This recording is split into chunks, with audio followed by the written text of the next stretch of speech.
రేవంత్ రెడ్డి గారిని ఈ రాష్ట్రంలోని పేదల తరపున, రాష్ట్రంలోని మీరు ఎవరెవరు ఇల్లు అయితే కొలగొడుతున్నారో వారందరి తరపున నేను ఒకటి అడుగుతా ఉన్నా.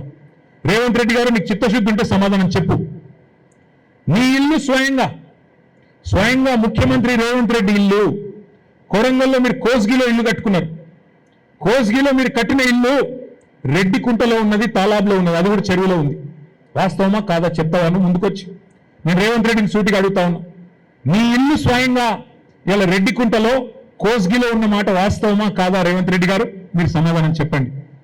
ముఖ్యమంత్రి గారి సోదరుడు అనుముల తిరుపతి రెడ్డి, ఆయన ఇల్లు దుర్గం చెరువు FTL లో ఉంటుంది.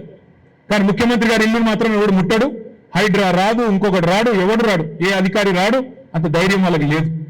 అట్లాగే మంత్రులు పొంగులేటి శ్రీనివాసరెడ్డి ఇల్లు బఫర్లో ఉంటుంది, మంత్రులు డాక్టర్ వివేక్ ఇల్లు బఫర్లో ఉంటుంది, KVP రామచంద్రరావు ఇల్లు బఫర్లో ఉంటుంది, మీ చీఫ్ విప్ పట్నం మహేందర్ రెడ్డి ఇల్లు హిమాయత్ సాగర్ చెరువు మధ్యలో ఉంటుంది.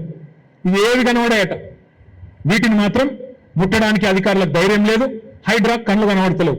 కానీ గరీబోడైతే పేదవాడైతే పర్మిషన్లున్నా, ఫీజులు కట్టించుకుంటున్నా, రిజిస్ట్రేషన్లున్నా, ట్యాక్సులు కట్టించుకుంటున్నా, నీ ఇష్టం వచ్చినట్టు ఇవాళ కూలగొడతానంటే పేద ప్రజలు వదిలిపెట్టారు. రేవంత్ రెడ్డి గారు నిన్ను, నీ రాహుల్ గాంధీని తప్పకుండా సందర్భం వచ్చినప్పుడు కుర్చీ మడత పెట్టి, ఇలా కుర్చీలో కూర్చుని ఎగురుతున్నావు, అదే కుర్చీని మడత పెట్టి నేను తరిమి కొట్టే రోజులు కూడా దగ్గరలో ఉన్నాయని చెప్పి నేను హెచ్చరిస్తా ఉన్నా.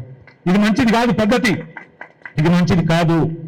ఏనాడు కూడా ఏ ప్రభుత్వం కూడా పేదవాడి కంటిలో కన్నీరు చూసిన ఏ ప్రభుత్వం కూడా నిలవలేదు. ఇది మంచి పద్ధతి అయితే కాదు. ఇంకొక మాట కూడా నేను అడుగుతా ఉన్నా రేవంత్ రెడ్డి గారు, అసలు నేను ఎందుకు గెలిపించిన పేదలు ఎందుకు గెలిపించినారు? నేను ఏ బేసిస్ లో గెలిపించారు? ఏ ప్రాతిపదికన గెలిపించినారు?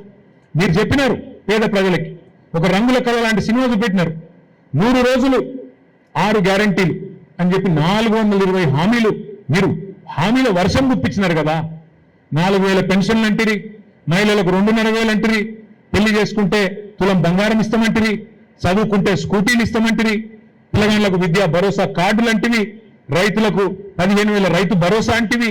ఇన్ని సినిమా డైలాగులు కొడితే కౌలు రైతులకు కూడా సహాయం అంటివి, రైతు కూలీలకు నెలకు 1000 అంటివి, ఆటో డ్రైవర్లకు నెలకు 1000 రూపాయలు అంటివి. ఇట్లా ఒక రంగుల కళ లాంటి, అరిచేతిలో స్వర్గం లాంటి వ్యవహారం చూసి ఓటేసినారు తప్ప నేను ఇల్లు కూలగొడతా అంటే ఎవరైనా ఓటేస్తున్నాను కాంగ్రెస్ పార్టీకి? నాకు అధికారం ఇవ్వండి, నేను రాష్ట్రంలో ఇళ్ళని కూలగొడతా అంటే ఎవరైనా ఓటేస్తురా? ఇలా నువ్వు చెప్పింది ఏంది, చేస్తున్నది ఏంది? ఎలక్షన్ల ముందు చెప్పింది ఏంది? నన్ను అంత మంచిగా చేస్తా, కేసీఆర్ చేసిన దానికంటే కుడి చేయి చేస్తా అని చెప్పినావు. పేదలను నెత్తిన పెట్టుకొని చూసుకుంటాను. మరి అలా చేస్తున్నది ఏంది? హైదరాబాద్లో 1,50,000 ఇళ్లకు ఇవాళ మూసి చుట్టూ భయంగా బతుకుతా ఉన్నారు వాళ్ళు. ఎప్పుడు వస్తుందో ప్రభుత్వం, ఎప్పుడు బుల్డోజర్లు వస్తాయో, ఎప్పుడు కూలగొడతారో అన్నట్టుగా వాళ్ళు భయంతో బిక్కుమని ఇలా చూస్తా ఉన్న పరిస్థితి.